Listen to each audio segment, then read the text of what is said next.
बिस्मिल्लाहिर्रहमानिर्रहीम। अस्सलामुअलैकुम वरहमतुल्लाहि वबरकातुहू। मैं हूँ ज़ीशान फरीद। आज के एक खसूसी प्रोग्राम में आपको खुशामदीद कहूँगा। आज हमारे साथ एक नहायत शानदार शख्सियत है जिनसे ऑफ कैमरा बड़ा कुछ सीखने को मिलता है। मेरा दिल किया कि आज इनसे ऑन कैमरा गुफ्तगू की जाए ताकि मेरे साथ साथ जो सोसाइटी के लोगों के क्वेश्चन हैं उनके आंसर्स भी लोगों को मिल सके।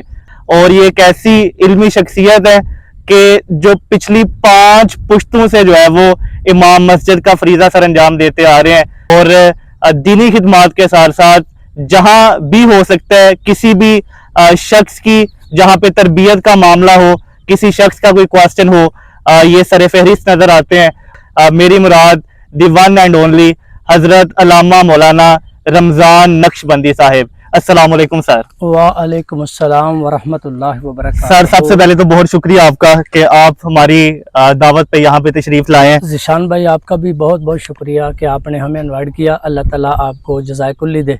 बहुत शुक्रिया सर। सर सबसे पहले ये बताइएगा कि दीनी तालीम आपने जो हासिल की इसका जो शुरुआत है वो कहाँ से हुई और आप किन किन मराहल से गुजरे आगे? अल्लाह पाक का ये ख़ास करम और फजल रहा है कि हमें घर से ही ये तालीम जो है ये हासिल हुई। मैं बचपन ही में था कि सन 1982 में मैंने हिफ़्ज़ किया। माशाअल्लाह। हिफ़्ज़ करने के बाद फिर मैंने लाहौर जामिया नमानिया में दाखिला लिया दरस निज़ामी में। वाह। ये अल्लाह की खास कर नवाजी है क्योंकि मेरे वाले साहब भी आलम इमाम मकसद थे और मेरे दादाजी भी आलम दीन थे, मेरे परदादा जी भी आलम दीन थे। इस इलाके को सबसे ज़्यादा दीन की तालीम जो है वो हमारे अबाउदाद ने ही दी है।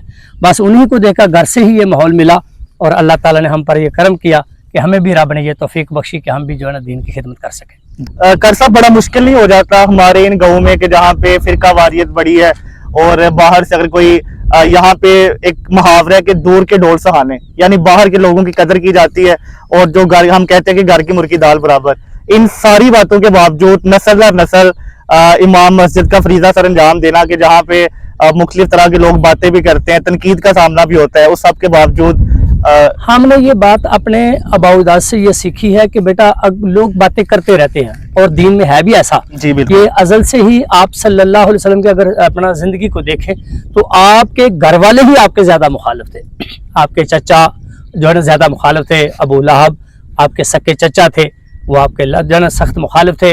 अबू जहल आपका चचा ज़ात भाई था, वो भी चचा था, शाम का बेटा था और जो है वो भी मुखालिफ था।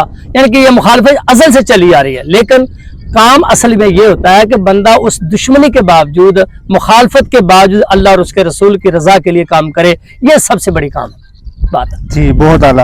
अच्छा कर साहब ये बताइएगा कि चूंकि इंसान के रोजगार का भी कहीं ना कहीं जो है वो सिलसिला चलना होता है और मैंने आपसे सुना कि आपने फौज के दौरान भी जो है वो ड्यूटी सर अंजाम दी और मुल्क पाकिस्तान के लिए आपकी बड़ी खिदमत है। आपने कितना अरसा जो है वो फौज में ड्यूटी की और कब आपकी आखिरी साल यानी रिटायरमेंट का जो साल है वो आपका कौन सा? अल्हम्दुलिल्लाह ये भी अल्लाह का बड़ा खास करम था। जब मैंने दरस निज़ामी से फारिग हुआ ना तो मैं सियालकोट जो है ना वैसे एक दोस्त को भर्ती कराने के लिए चला गया। जी। तो खुदा की कुदरत ये थी कि वो रह गया और मुझे अल्लाह ताला ने वहाँ अपना जो है ना सिलेक्ट कर दिया।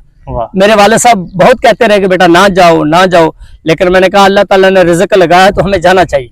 और खालिक की अता से 18 साल मैंने फौज की नौकरी की और अल्हम्दुलिल्लाह बड़े आला करदार से फौज में जो है ना ये ड्यूटी सर अंजाम दी। मैं हम अक्सर गायब देखते हैं कि आप नौजवानों की तरबियत कर रहे होते हैं। क्या ये मामला फौज के दौरान भी रहा, यानी आपके जो करीबी सिपाही थे उनको भी आप गाइड? वहाँ मैं ड्यूटी करता रहा हूँ, बाकायदा मस्जिद में ड्यूटी करता रहा हूँ। वहाँ तर्जमातुल कुरान की अपना जो पढ़ाता रहा हूँ, अपना क्लासेस चलाता रहा हूँ, हिफ्ज़ की क्लासेस चलाता रहा हूँ, तजवीज़ की क्लासेस चलाता रहा हूँ। अल्हम्दुलिल्लाह अल्लाह ताला ने काम लिया है। ये अल्लाह ही की तौफीक से बंदा काम करता है, अपना तो उसका कोई कमाल करदार नहीं।